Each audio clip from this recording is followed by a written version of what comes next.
Bueno, estamos en comunicación en un especial de Carolla FM 105.1 de cara a las elecciones. Estamos en comunicación con el candidato a diputado por la provincia de Buenos Aires del Partido de los Trabajadores Socialistas en el Frente de Izquierda de los Trabajadores.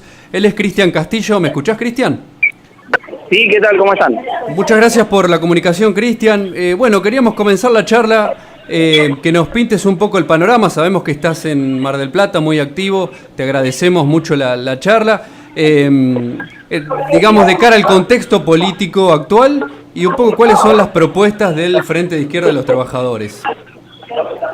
Bueno, el contexto está dado por un gobierno que quiere utilizar el resultado electoral para avanzar con unas políticas de reformas regresivas en contra de los trabajadores, más flexibilización laboral, suba de edad jubilatoria entre los puntos centrales, y en el caso del primer punto, ya sea mediante una ley como la que se votó en Brasil, que hace retroceder a los trabajadores 100 años en derechos laborales, o avanzando gremio por gremio, modificando los convenios en forma favorable a las patronales, como ha hecho en el caso del sector petrolero en Vaca Muerta, ¿no?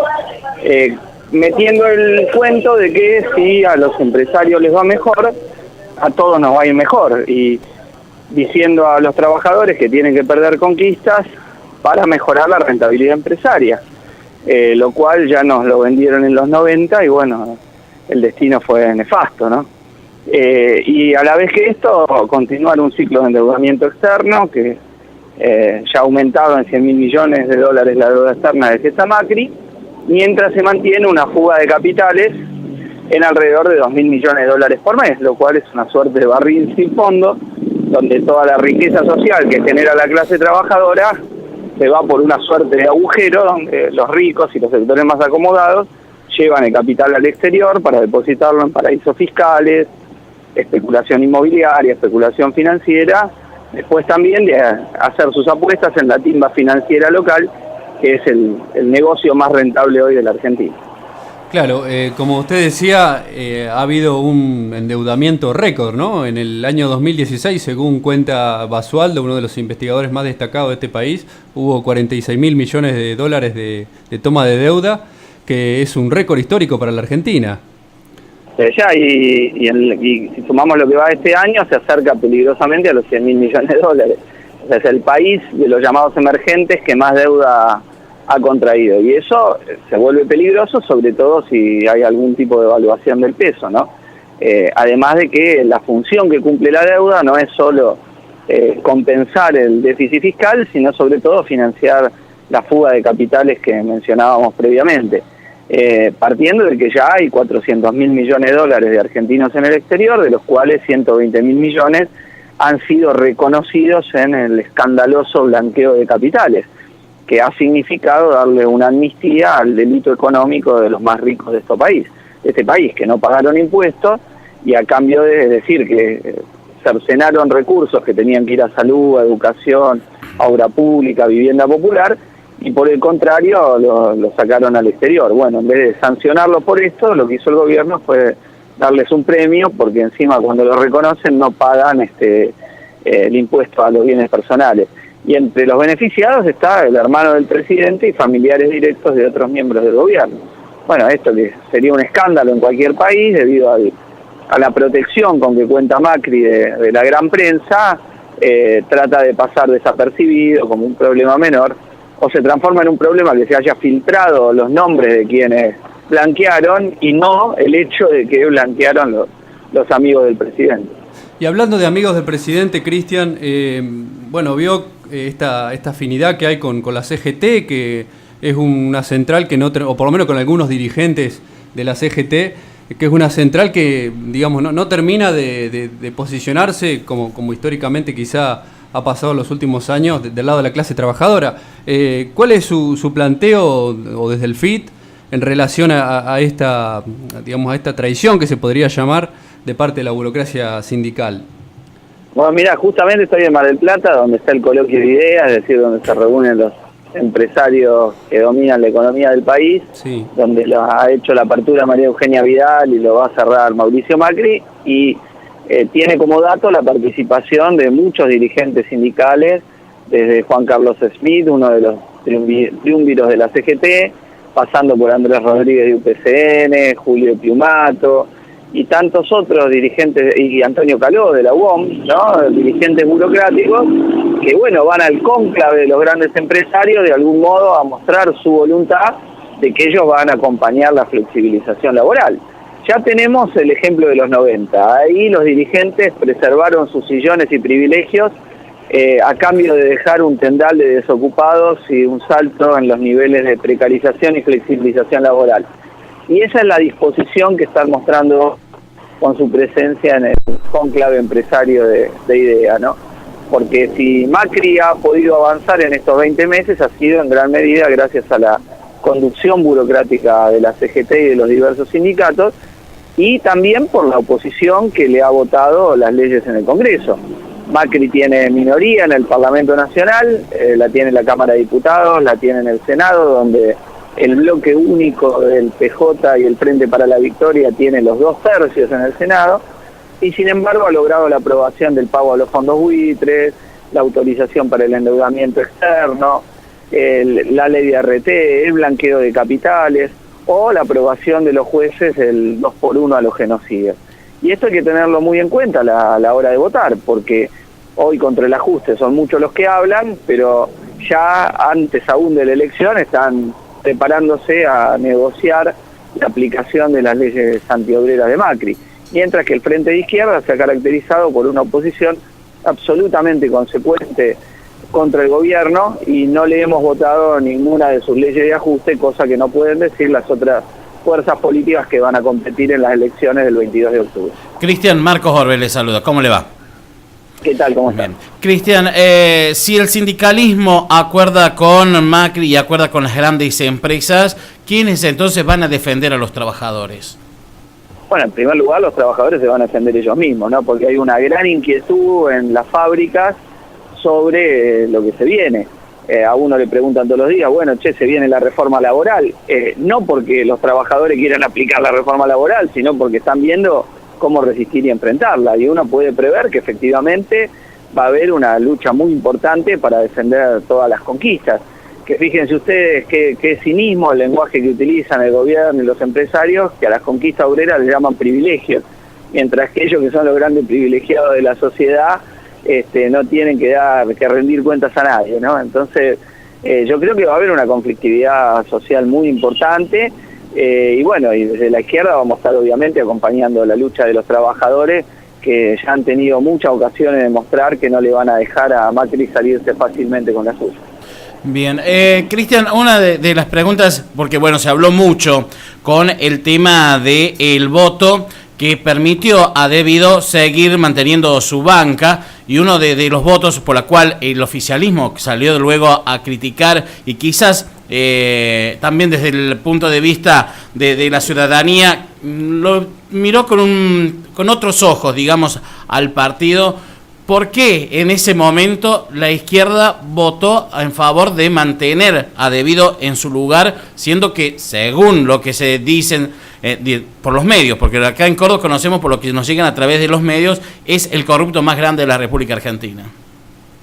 Primero, nosotros opinamos que efectivamente Debido es un corrupto, y en segundo lugar, Debido tiene responsabilidad en la masacre de Once y que tiene que ser juzgado como lo está haciendo y tiene que ser condenado, y en el caso de pedir el desafuero para que vaya preso vamos a votar a favor.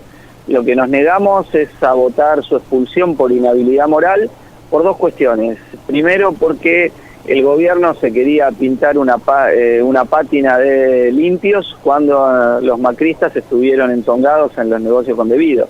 Estuvo el primo de Macri, Ángelo Calcaterra, que recibió la tercera partida más importante en su constructora IEXA de negociados con Debido.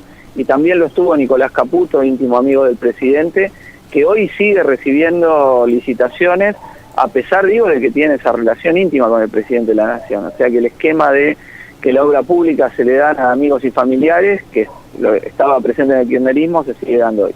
Y segundo, porque la figura de inhabilidad moral es muy peligrosa. Hoy se quería usar contra un corrupto como Debido, pero mañana la iban a usar contra la izquierda porque a ellos les resultaba que no les gusta que nosotros apoyemos la lucha de los trabajadores. De hecho, ya tenemos en Mendoza la persecución contra 3 legisladores del FIT por el solo hecho de haber participado de una manifestación sindical el día del paro general del 6 de abril. Entonces, con ese antecedente, que es la persecución a nuestros compañeros legisladores por el hecho de acompañar la lucha de los trabajadores por parte de un gobierno que es parte de Cambiemos del macrismo, nosotros no íbamos a permitir una votación de este tipo con ese, argumento, inhabilidad moral, que no quiere decir nada, porque si debido es inhábil moral, bueno, gran parte de los diputados y legisladores que son parte de Cambiemos también. La corrupción no es un patrimonio solo del gobierno kirchnerista, sino que está presente en el gobierno macrista. Y nosotros no vamos a mirar la realidad con un solo ojo. Denunciamos la corrupción del gobierno anterior y denunciamos también la corrupción de este gobierno. Cristian, aprovechando la oportunidad, mientras te agradecemos el tiempo que nos has dedicado, que sos docente, que sos sociólogo de la Universidad de Buenos Aires y que has dedicado mucho tiempo al estudio de la Revolución Rusa. Aquí en la radio estamos celebrando también el centenario y queríamos unas líneas o una síntesis que nos podrías decir sobre qué significó la Revolución Rusa para la humanidad y 100 años después, ¿qué podemos decir? Mira, hace 100 años ocurría algo que el poder establecido opinaba que nunca iba a pasar, que los obreros y los campesinos se sacaban de encima a los poderosos, conseguían el poder y empezaban la construcción de una sociedad sin explotadores ni explotados. Y eso creo que es lo primero que tenemos que tomar en cuenta, que se puede lograr, se puede llegar hasta ahí, no es imposible arrebatarles el poder a ellos. Lo segundo es que, bueno, como no le dieron jaque mate al imperialismo, se recompuso, la revolución se burocratizó y luego el capitalismo fue restaurado. Pero que este intento no haya logrado terminar para siempre con este sistema de opresión y explotación no nos tiene que hacer olvidar todas las enseñanzas, ¿no?, que posibilitó. Y la primera de ellas es esta, que más allá de todos los mecanismos de dominación que los poderosos tengan en ciertas circunstancias, cuando los de abajo se levantan y tienen una dirección a la altura de las circunstancias, no pueden ser frenados, ¿no? Y creo que eso es lo que tenemos que recordar muy fuertemente hoy, cuando el capitalismo amenaza llevarnos a una catástrofe, cuando la habitabilidad misma del planeta está en discusión, cuando los 8 más ricos del mundo tienen una riqueza equivalente a la mitad más pobre de la población, es decir, a más de 3.000 millones de personas. Este sistema directamente no es sustentable. Y antes o después se van a producir nuevas rebeliones y levantamientos que permitan la posibilidad de construir una sociedad diferente, que en el caso nuestro sería una sociedad donde los de abajo sean los que tengan el poder y reduciendo radicalmente la jornada laboral permita una planificación democrática de la economía de forma tal de que las necesidades sociales estén completamente satisfechas y que la libertad no sea una palabra, sino sea la realidad de la vida para millones. Y ya para ir cerrando, Cristian, unas palabras sobre León Trotsky y su legado. Bueno, acá tengo en mis manos el libro que él escribió, o uno de los libros que él escribió. Sabemos que la línea del Frente Izquierda de los Trabajadores está muy influenciada por la obra y el legado de León Trotsky. ¿Qué nos podría decir del revolucionario?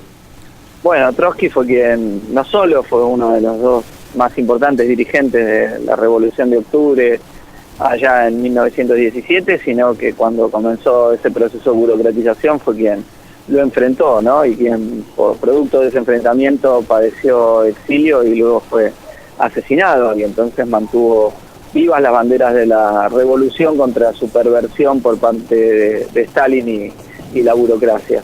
Y en ese sentido, quienes quieran acercarse al conocimiento de la Revolución Rusa, la lectura del libro de Trotsky, la historia de la Revolución Rusa es una experiencia fantástica, ¿no? Así que lo recomiendo fervientemente. Quería hacerte yo antes otra consulta, porque hoy se dio a conocer los números de la consultora Econométrica, en la que habla de que hubo una reducción de 46.000 empleos asalariados, pero que hubo una creación de 119.000 puestos de empleos independientes, es decir, monotributistas y autónomos. ¿Esto es bueno o es malo para Argentina? No, es una precarización laboral, porque pasamos de empleo asalariado, de empleo relativamente genuino, a empleo informal. esta es la realidad. No es ningún salto, es simplemente poner en evidencia la precarización laboral, o sea, es bajar la calidad del empleo existente. Esto es lo que hay que tener en cuenta, por eso los números del gobierno son muy mentirosos. Calculen ustedes que hasta en la pobreza ellos dicen que hay 600.000 pobres menos que en la medición anterior, de los cuales 300.000 se concentran en Córdoba y San Juan, lo cual sería una reducción récord de la pobreza que nadie que vive como usted en Córdoba o en San Juan es la situación que tiene, ¿no? Podrá haber tenido un poquito, una atenuación, pero no la mitad de todos los pobres menos del país estar concentrado en 2 provincias, lo cual hace muy discutibles todas las estadísticas que está brindando el gobierno nacional. Bien, bueno, muchísimas gracias por esta comunicación, Cristian, y estaremos en contacto, bueno, también nuestros micrófonos abiertos para cuando quieran ustedes comunicar a la población sus mensajes y también, bueno, sus campañas, porque sé que es muy difícil para la izquierda poder hacer conocer por allí toda la plataforma por cuestiones también económicas, ¿no? Y por ahí se complica y se hace difícil poder llegar a todos los ciudadanos y que ellos puedan conocer las verdaderas luchas que ustedes traen en favor de los trabajadores, así que los micrófonos de la radio siempre estarán abiertos. Bueno, no, muchas gracias y bueno, invitar a quienes nos están escuchando a votar el 22 de octubre en todo el país al Frente de Izquierda, que es una garantía de lucha consecuente contra el ajuste de Macri y los distintos gobernadores. Bien, muchas gracias, Cristian. No, un abrazo, hasta luego.